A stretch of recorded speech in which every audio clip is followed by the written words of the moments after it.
going on? Simon's house. We need to get through. Come back. Our rabbi has a pressing matter. It's him. It's your rabbi.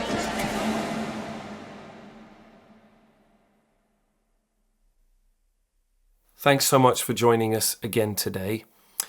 Hannah was barren. Her intense desire for a child of her own dominated her entire life, but there was something wrong with her reproductive organs. And she could be found in the temple, pleading with God, sobbing before him, asking him for a child. And she prays this prayer, "Give me a son, O Lord, and if you will, then I will give him back to you in service of the house of God." Now that's not too dissimilar from the miracle that we're featuring in this session today. Let's take a look. Walk back. Let us through. Come back, I promise. I promise we'll be back. Give us some space. The path. Come back, I promise. Come on, let us go through. Everyone, pressing matter up ahead, please. Let us through. Everyone, make room. Please, stay back. Please, everyone, just get back. We need to be through. We need to get on. Please, everyone, move. Children! Are you sure? Yes. Oh, I got it. Thank you. Is everyone here? Please,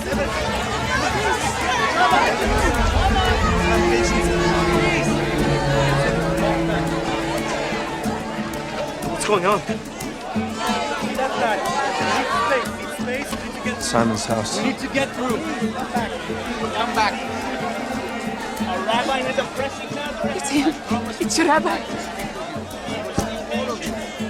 Stay here. Our rabbi has a pressing matter ahead. Promise you will come back. Please. Keep going forward.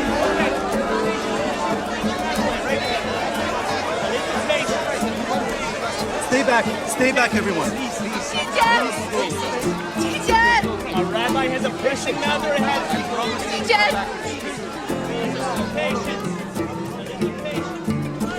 No. Please, no. Not now.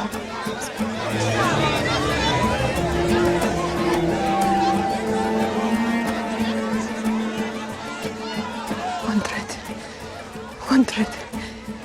Just a French. One touch.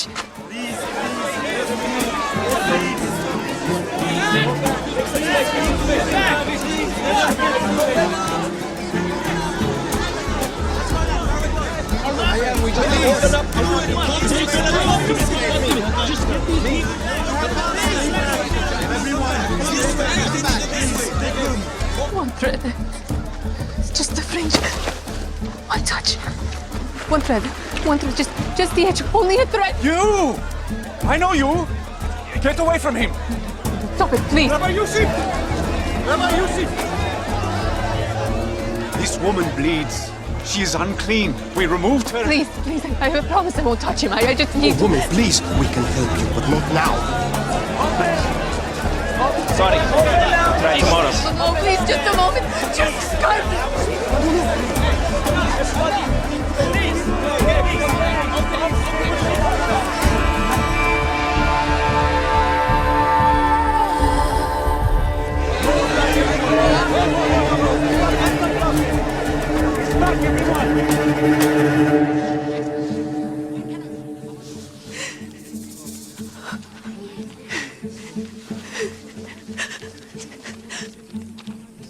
What's going on?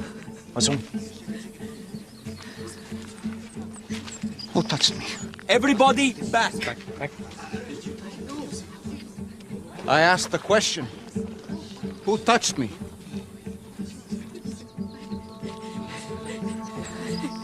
Master, the crowds are pressing in all around you like this, and you're asking who touched you? They all have. Someone touched me. I felt that power went out of me.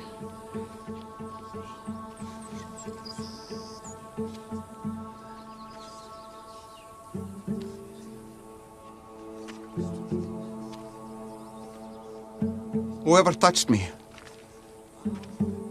come forward. Teacher, It was me. Just the fringe of your garment, only the edge, I promise. You are not unclean. Why my garment? I'm sorry. I know I should have asked. But if you touched me, it would make you ritually unclean according to the law. I was sick. I was sick for 12 years. I bled and no one could stop it. But I believed if I could just touch a piece of your garment. And I was right. I was right. Thank you.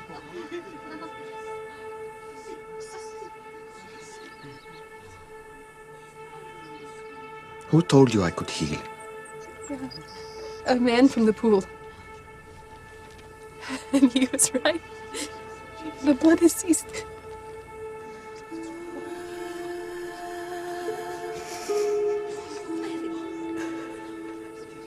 My daughter.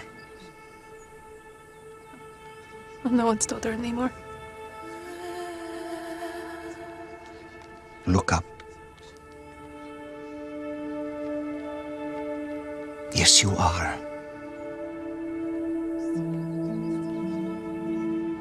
Daughter. It wasn't my piece of clothing that healed you. But it was instant. I felt it right away. I know, but it wasn't this. It was your faith.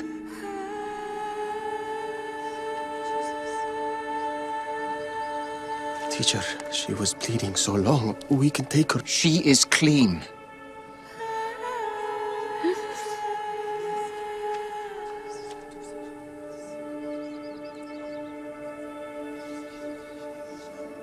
You have blessed me today.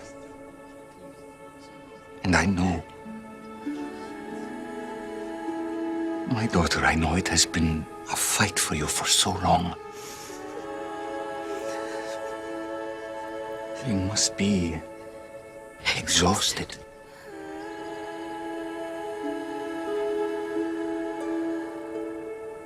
Go now in peace. Your faith has made you well. I wish I could stay here longer, but I have business to attend to.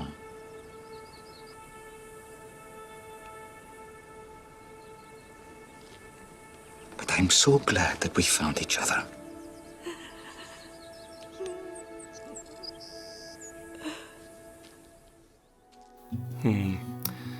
Now, the story of Hannah is recorded in the book of 1 Samuel, which was written by her son. That's right, she experienced an incredible miracle. And in our session today, we're talking about another one. In fact, as recorded miracles go, this one is unique. I was 7 years old in a quaint little toy shop, and I spy up on one of the shelves a tiny little toy lamb, one of those little wooden ones with strings, and you push the bottom on the bottom and it would flop down, and then you'd take your finger off the button and it would pop back up. But my mum wouldn't buy it for me. Neither would my dad. Yes, that's right, I asked both of them independently of each other. Kids tend to do that, don't they? So I stole it. Several hours later, my delightful sister dobbed me in to my parents, and so I was in trouble, and my mum immediately said, right, you are going back to the shop and you're going to apologise to the shopkeeper and return that toy. I was absolutely freaking out at that moment. In fact, in that second, I decided I would never steal anything ever again. Now, thankfully, the shop that we had been in was several hours away because we had been away on holiday when we visited it. And so what actually happened was that it was never returned, but my mum popped it on the top shelf of one of our kitchen cabinets, where it stayed for as long as I could remember. And every time I opened that cabinet, I saw it there. I can't have it, number one, and number two, I was reminded of what I'd done. Never stole another thing in my life. Oh, except for my wife's heart. It's not quite the case, but it's as if this lady stole her miracle from Jesus. And now she's pretty afraid that she will be in trouble. She may even have wondered whether or not she might have to return what she'd stolen, or that Jesus could take it back. How did this happen? Desperation is how this happened. This was a long-standing physiological problem that this lady had dealt with over many years, a problem with her reproductive organs. It had dominated her life. It had dominated her thinking, dominated her finances and her efforts and her time. She'd spent all her money on all kinds of different doctors and treatments and ideas, all to no avail. And then she heard that Jesus was in town. And perhaps basing her faith on some of the accounts in the Old Testament of men of God whose staff or cloak or something like that would touch somebody else and there was a healing, she leaps forward in faith, feeling that if I can just touch the edge of Jesus' clothes, I could be healed. But she was also ceremonially unclean. Thank God we don't have to deal with those laws anymore, where a lady like this would have to spend more time outside of the camp than in it. And as she's coming towards Jesus, she realizes there that she would make him unclean if she touched him. But surely if she just touched the tassels on his garments, and she could receive healing power, but he would remain clean. I'll never forget years ago at Paradise Island, our children's club, that we were teaching on this story, and we wanted to be really open about what it truly meant.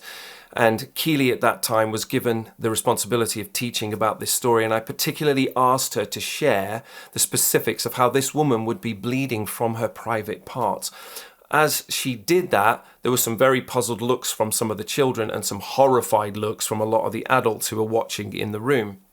But see, this is vitally important, because without that information, this is just another woman with another health issue.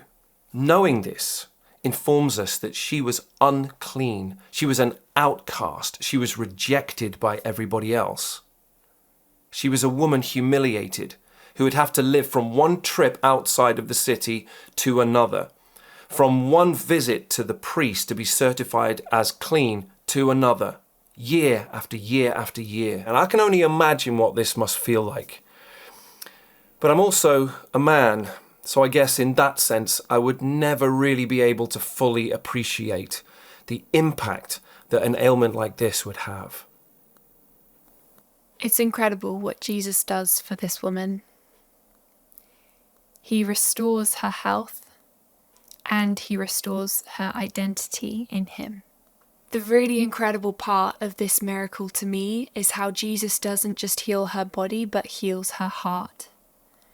When she touches him, he's not disgusted, not one bit.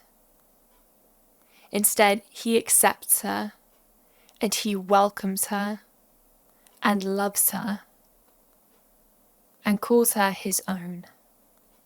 Of course, her illness goes, but he also uses these words: "Daughter, your faith has made you well.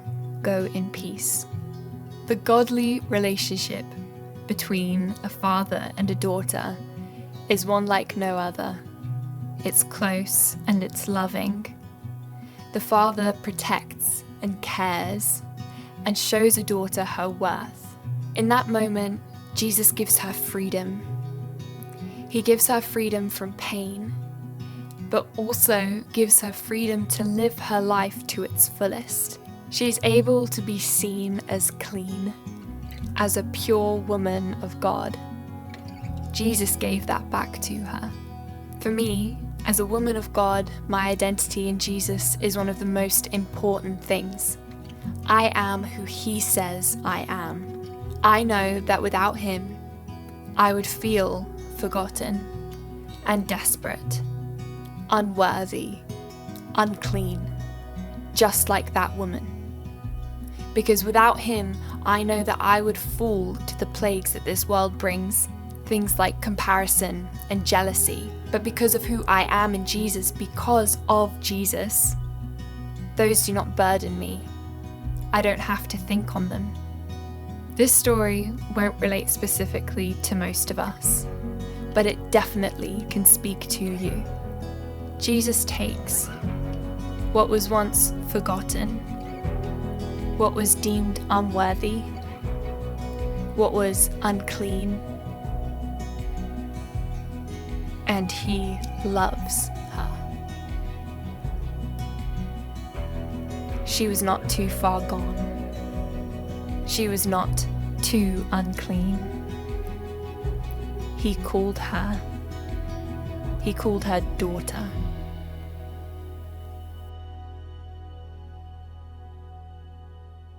Mephibosheth was the son of King David's best friend Jonathan, and he was lame, and everybody knew it, everybody could see it, and it dominated his whole life. Elijah was prone to depression, and at one point it got so bad that he begged God to just take his life. The Apostle Paul had what he referred to as a thorn in the flesh, and several times he asked God to take it away and to help him with this ailment. It dominated his life. Timothy had constant digestive issues, to the point where Paul has to advise him to take a little bit of wine every now and again for the cleansing of his stomach. Samson had a weakness for women, and perhaps partying, and living a little wild. It dominated his life. You may even have called it an addiction.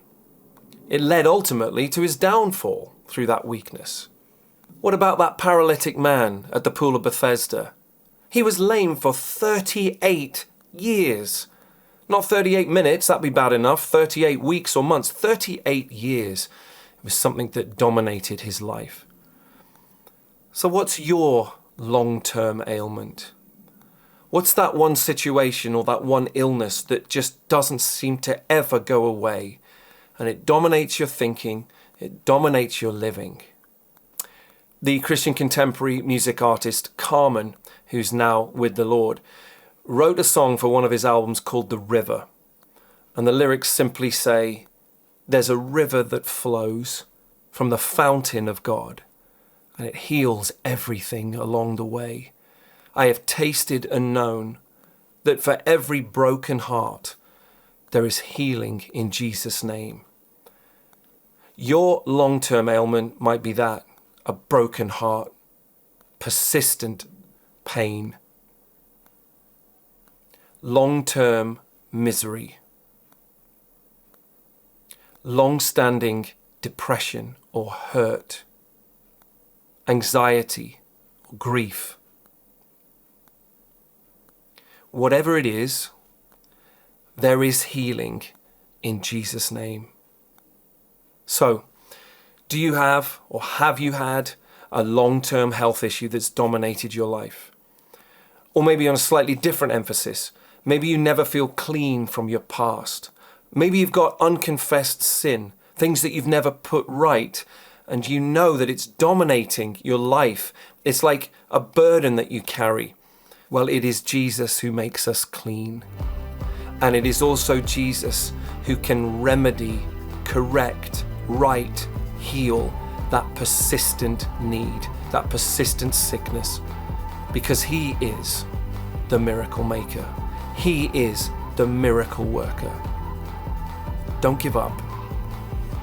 Reach out one more time and take hold of the hem of his garment in faith believing.